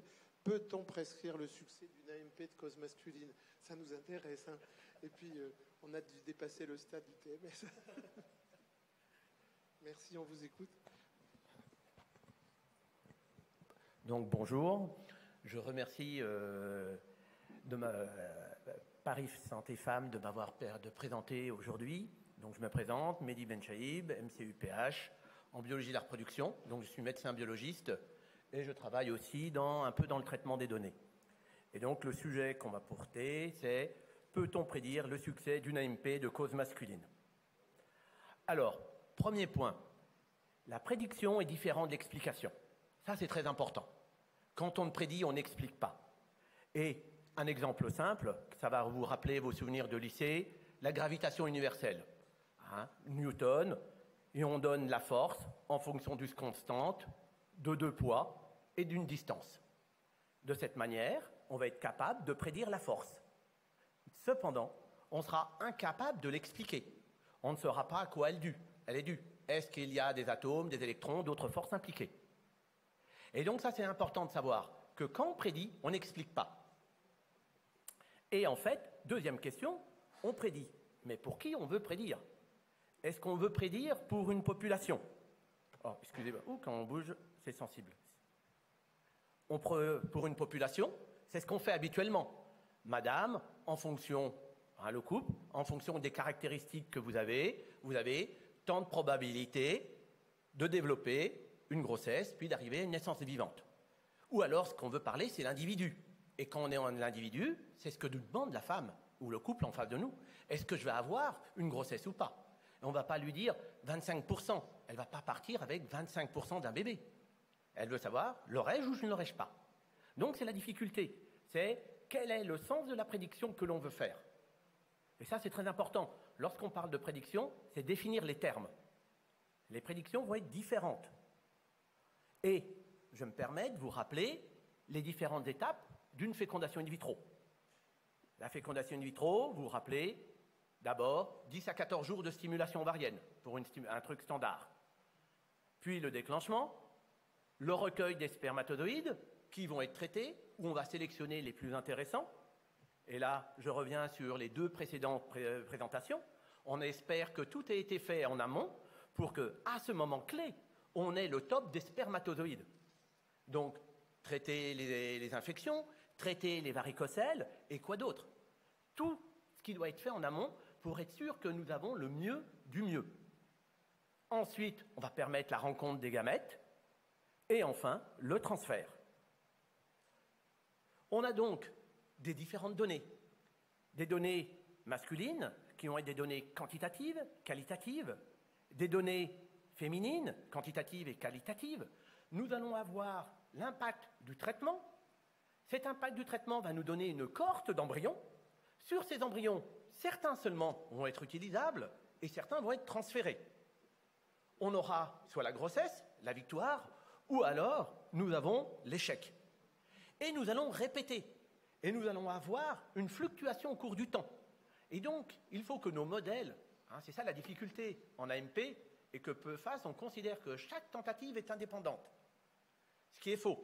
On a l'homme ou la femme qui vieillissent. Les paramètres évoluent. Donc, les paramètres à un temps t ne sont plus valables au temps t plus 1. Et on va répéter, répéter, répéter. Et après, il y a l'importance relative des facteurs. Et ce qui a été évoqué à la première session, où, et ça a été répété aussi aux sessions précédentes, où on se rend compte que les facteurs féminins ont une importance primordiale. Il nous a été dit jusqu'à 70 à 80% de ces facteurs, de l'importance des facteurs féminins.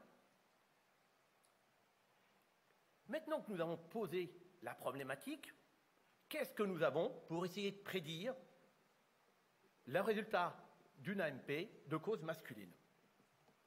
Nous avons des données cliniques, l'âge, le BMI, des examens cliniques, je ne vais pas revenir dessus, volume testiculaire, pilosité, and so on.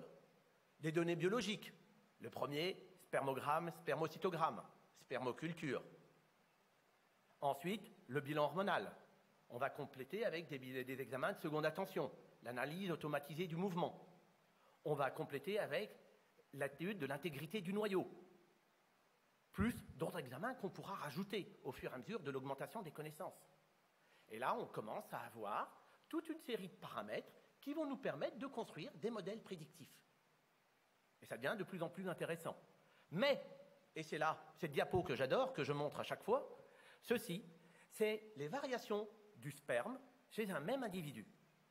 C'est un individu qui a fait un spermogramme une fois par semaine pendant 2 ans. Oui. Et là, vous voyez que ce n'est pas stable du tout. Vous voyez qu'il peut avoir le meilleur comme le pire. Et c'est l'exemple que je donne à chaque fois aux étudiants.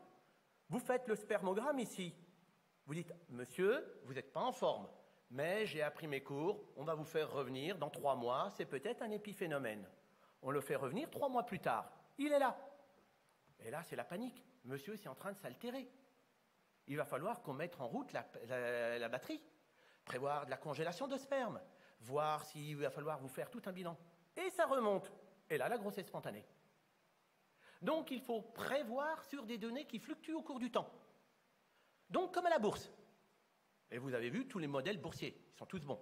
Et nous avons vu avec la Covid, tous ces modèles qui nous ont été capables de nous prédire comment ça allait venir demain, et ils ont tous trompé. Il ne faut pas oublier, un statisticien avait dit, tous les modèles sont faux, mais certains sont utiles. Et il faut bien revenir rester là-dessus. Alors, nous avons des données biologiques, et quand on fait la littérature, on voit que la morphologie est importante. La morphologie, en plus, on est en France. On a donc soit Kruger, soit le David modifié. Et là, vous voyez que les seuils sur les articles, c'est soit 9%, soit 59%. Donc ça fluctue. David modifié, je n'ai rien trouvé. Concentration, nous allons de 13 à 94 millions pour être dans les meilleures conditions de grossesse. Ça fluctue. Ensuite, la qualité du noyau. Donc soit le tunnel, soit le SCSA. Là, nous avons entre 15 et 30%. C'est plutôt homogène. Et la condensation, on est au bleu d'aniline. On est à 20%. Après, on peut regarder autre chose, les ratios, protamines, et ainsi de suite. Donc, vous voyez que déjà, ici, on a une hétérogénéité. Et avec l'hétérogénéité de l'individu, l'hétérogénéité des valeurs de référence, on nous demande de prédire. On est dans un univers quand même qui est bien chaotique. Et comment, dans ce chaos, on va essayer de tirer quelque chose? On peut se baser sur les indicateurs cliniques. Et là, vous voyez que, le BMI montre qu'un homme est gros. Est-ce que ça a un impact? Après, la question, c'est la femme. On pourrait, de manière, se dire, est-ce qu'on n'a pas une corrélation des poids? Est-ce qu'un homme gros ne se met pas avec une femme grosse? Et en fait, on ne fait que avoir l'aspect féminin de manière indirecte. C'est qu'une hypothèse, mais qui bien souvent est vérifiée. Ensuite, la tête du noyau. C'est les examens à la mode. En fait, les atteintes du noyau, on peut mesurer plusieurs atteintes différentes. Les fameuses modifications épigénétiques, ce qui permet de comprendre que 2 personnes qui ont le même génome, avec ces modifications annexes, ont des expressions différentes.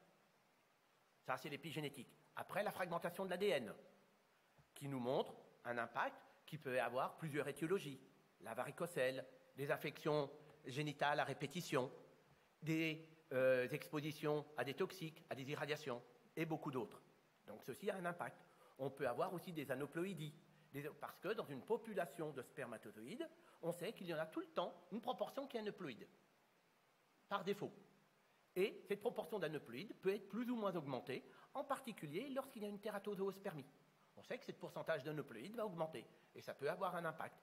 Et on peut faire aussi des études au niveau du génome, en recherchant les gènes associés aux microdélétions et les fameux gènes AZF. Ainsi, sur cette diapo, on voit l'impact des facteurs nucléaires sur l'obtention des embryons. Nous voyons que ça peut arriver au moment de la fécondation, la constitution du pronoyau, ça peut intervenir pour la division, au stade de la morula, l'obtention des blastocystes. Donc, ce spermatozoïde qu'on dit, avant on considérait que ce n'était qu'un transporteur de matériel génétique, a un rôle, aussi faible soit-il, il a un impact.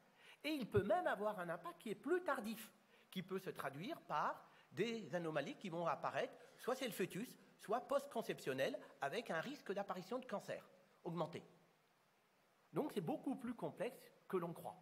Et c'est pour ça que c'est intéressant de faire tout ce qui a été dit en amont, pour essayer d'obtenir ces spermatozoïdes de meilleure qualité. Et ceci ne peut être fait que si on tient compte de la femme. Car en effet, le facteur, on en a bien parlé à la première session, c'est le facteur d'âge. Et cet ovocyte, c'est une super machine. Il a la capacité de réparer les spermatozoïdes. Et ça a été montré et répété. Mais cette capacité de réparation diminue avec l'âge. Donc, à 20 ans, vous pouvez prendre un spermatozoïde plus ou moins altéré, il sera réparé par l'ovocyte de la femme. Mais cette capacité sera de moins en moins efficace. Et ainsi, si vous mettez des spermatozoïdes, aussi bons soient-ils, mais avec un ovocyte un peu altéré, il ne pourra plus perdre. Donc, on ne pourra prédire des causes masculines que si on a éliminé les facteurs féminins. Ou alors, standardiser ou apparier sur les facteurs féminins. On ne pourra pas penser à l'homme sans avoir la femme en arrière de manière imposante. Alors, quels sont les modèles prédictifs que nous avons ? C'est la question à laquelle il faut que je réponde. En insémination, il y a eu quelques scores qui ont été fabriqués. Des scores qui ont été fabriqués à l'aide de plusieurs paramètres. Les paramètres, ce sont ceux issus de la mesure du mouvement, on mesure la vitesse, et on regarde aussi des critères morphologiques qui ont été mesurés à la main. Ensuite, il a été créé un score synthétique, et ce score synthétique est prédictif de la réussite. Peu employé, mais il semble qu'on peut avoir quelque chose en insémination. Mais ce qui nous pose le plus de problèmes, et ce qui nous interroge plus, c'est en fécondation in vitro. En fécondation in vitro, lorsqu'on regarde les modèles qui sont publiés, on voit que 90% des modèles contiennent le facteur féminin, 50% des facteurs tubaires sont été inclus, les antécédents de grossesse pour 43%, 40% la durée d'infertilité. Les facteurs masculins, quant à eux, ont un rôle dans la prédiction pour 26% des modèles, les facteurs masculins, et les caractéristiques spermatiques pour 25%. Et on retombe, mine de rien, sur les chiffres qui nous ont été donnés dans le topo précédent, où on voit que les facteurs féminins sont quand même présents entre 70 et 80%. Et quand on regarde ces facteurs masculins, quels sont ceux qui sont les plus intéressants ? On peut les regarder de manière 1 à 1, univariée. Ce n'est pas intéressant, c'est regarder en ensemble. Et quand on regarde l'ensemble, qu'est-ce qui est important ? L'âge de l'homme. On voit que quand l'homme est âgé, ça diminue les chances de grossesse. Mais il faut faire attention. Cet âge de l'homme est très corrélé à l'âge de la femme. Souvent, ce qu'on fait, quand l'homme est âgé, sa femme est aussi âgée.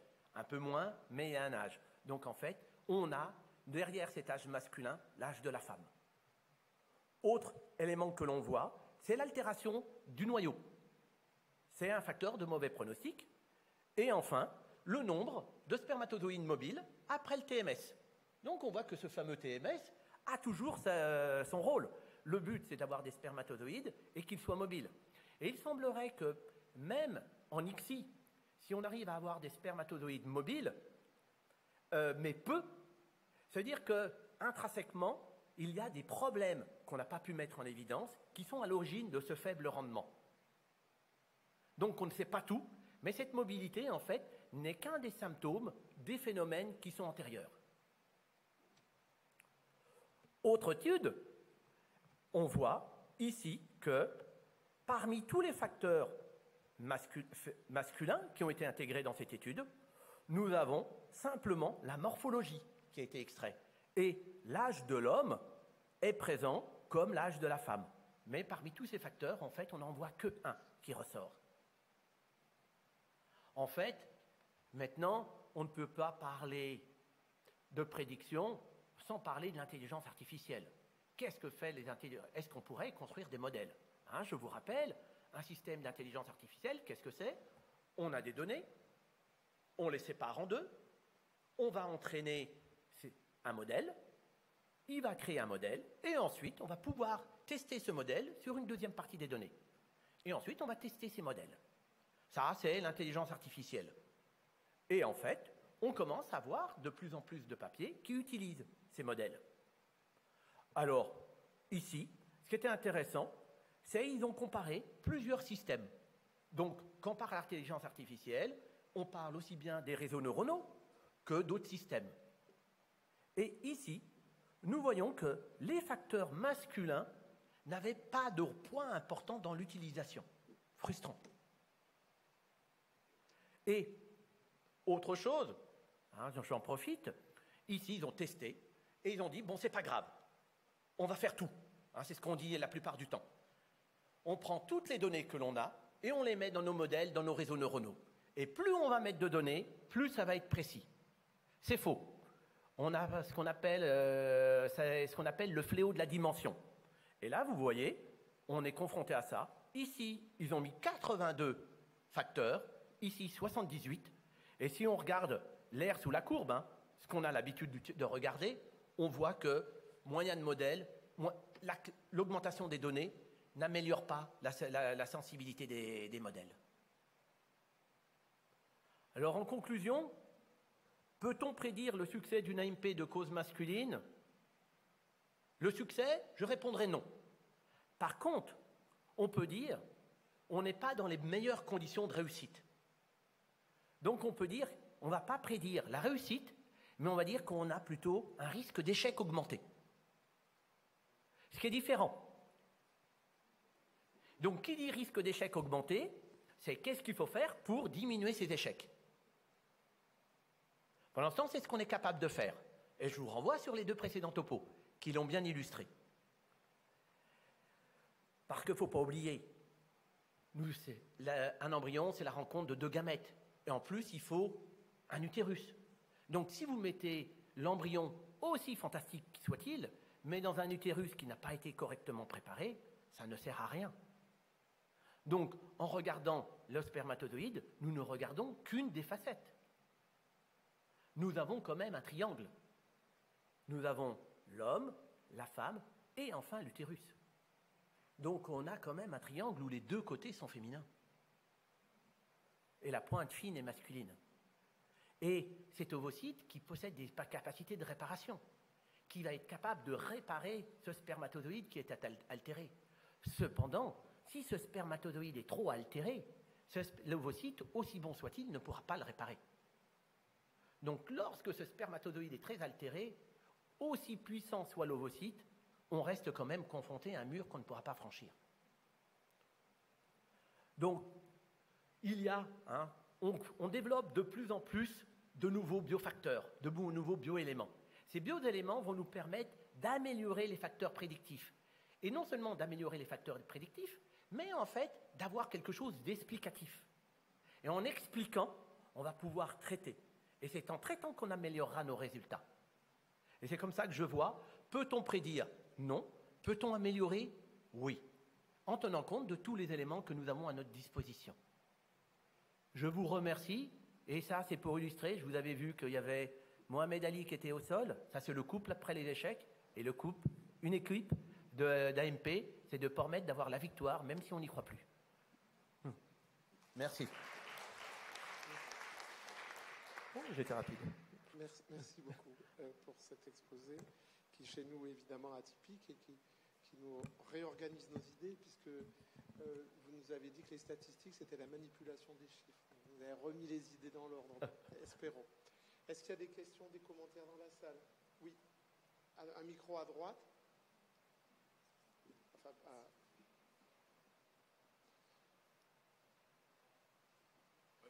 Je vous remercie pour le propos très intéressant. Alors, je pense que vous avez répondu à une question, c'est que nous n'avons pas jusqu'à présent de méthode pour prédire la fécondance du spermatozoïde. Parce que sperme bon ne veut pas dire sperme fécondant. Je vous entends pas très bien, excusez-moi.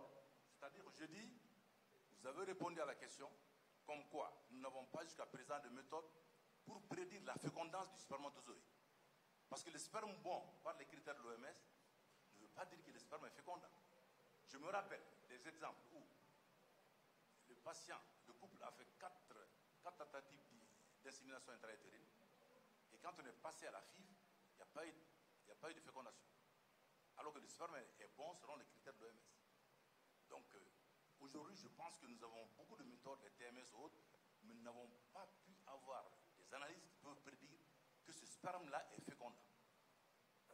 Tout à fait. Le spermogramme n'est qu'un indicateur. Et c'est illustré, si on regarde le dernier grid de l'OMS, lorsqu'ils nous mettent le dernier tableau à la fin, fertile, non fertile, on voit que ça se recoupe énormément. Et on a tous autour de nous ces exemples des patients sur qui on n'aurait pas parié un copec et pour lesquels soit il y a eu des échecs d'insémination, de FIV, et pour lesquels il y a eu une grossesse spontanée. C'est vrai, actuellement, c'est tellement multifactoriel et il y a tellement de choses qui entrent en compte qu'on ne peut pas prédire, on n'a pas d'éléments. Il va falloir qu'on aille plus loin. Et c'est peut-être tous ces nouveaux éléments. Après, ça va être, à un moment, on avait espéré les puces à ADN, on avait espéré la protéomique. À chaque fois qu'on croit avoir quelque chose qui va nous dire tout, on se retrouve le bec dans l'eau. Après, autre problème, c'est quand on a trop de données, on ne sait pas les utiliser, on ne sait pas les traiter correctement. Et ça devient un autre problème. Et là, c'est encore plus difficile. Votre exemple aussi, je pense que, est-ce que ce type-là n'a pas le syndrome du sperme variable? S'il y a des personnes comme ça? En fait, il y a. Mais nous, ce qui est intéressant maintenant, c'est qu'on a une base de données et on a des patients qu'on fait venir régulièrement et on voit que ça fluctue. On a une fluctuation. Et comme il a été dit, c'est aussi ce spermogramme un indicateur de l'état général de l'individu. Donc, s'il est fatigué, stressé, une pathologie qui date de 3 mois, 6 mois, ça va avoir un impact. Et souvent, il ne s'en rend pas compte. Il ne sait même pas. Hein, il faut creuser. On voit, on dit, mais rappelez-vous, essayez. Il faut prendre du temps. Et c'est tellement, en fait, le spermogramme n'est qu'une réponse, hein, c'est la réponse à tous des événements antérieurs. Donc, ce n'est même pas le spermogramme fluctuant. Le spermogramme reflète notre vie de tous les jours. Je veux parler un peu d'un exemple du Turc qui a eu 11 grossesses et tous ont avorté avant 3 mois. Alors, chez ce Turc-là, on était obligé d'aller faire une biopsie testiculaire pour qu'il ait son enfant. Alors, ça a un peu bouleversé notre compréhension sur le cheminement du spermatozoïde. On croyait que lors du cheminement, le spermatozoïde acquiert une certaine capacité de féconder. Alors, chez ce type-là, c'était le contraire. Chez lui, le spermatozoïde se dénudait et il ne pouvait plus conduire une grossesse jusqu'à terme. Et à partir de là, maintenant, est-ce que les compréhensions que nous avions avant, comme quoi les spermatozoïdes acquièrent une capacité de fécondance en passant par tous les tractus, est-ce que ces données, il faut les oublier maintenant? Parce qu'on a tendance maintenant à dire mieux vaut aller faire une biopsie testiculaire en cas, par exemple, de cryptosospermie. Alors, nous avons aussi les mêmes questions et on s'est posé ceci. Est-ce qu'il faut aller à la source dans certains cas? Et la question, c'est quand est-ce qu'il faut aller à la biopsie testiculaire? Et c'est à ce moment-là qu'on s'est rendu compte il fallait tenir compte de 2 choses pour que ça vaille le coup. C'est 1, de l'état de la femme, et 2, de l'état du noyau. Et c'est pour ça qu'on propose maintenant, si ça ne sert à rien de donner des super spermatozoïdes en cas d'insuffisance ovarienne. On peut, mais ça n'améliore pas beaucoup. Le rapport bénéfice-risque n'est pas en faveur. Mais si le spermatozoïde est altéré, fragmentation augmentée, tératozoospermie, alors on a remarqué qu'il y avait une amélioration. Et on avait regardé, on n'a jamais publié, on est des idiots, on avait regardé sperme éjaculé, sperme épididymère et sperme testiculaire, le niveau de fragmentation. Et pour 90% des patients, le niveau de fragmentation était plus bas au niveau testiculaire. Et c'est pour ça qu'on a arrêté, nous, de faire des ponctions épididymères. Maintenant, si on a besoin de sperme obtenu chirurgicalement, on va directement au testicule. Voilà, merci beaucoup. On va conclure en vous remerciant parce que vous nous avez dit que vous prédisez rien, mais que vous étiez utile, on l'a vu ce soir. Ensuite, la deuxième chose, c'est quand pour prédire le résultat d'une AMP masculine, regardez la femme. J'ai quand même retenu ça aussi. J'ai retenu aussi que vous êtes la personne qui a le plus écouté ces exposés, puisque nous avez fait des citations de tous les exposés de l'après-midi. Je vous félicite. Et pour terminer, vous étiez dans une session FFER dans PSF, une session FFER. Voilà, merci beaucoup et merci à ceux qui sont restés jusqu'au bout et bonne soirée à vous. Merci.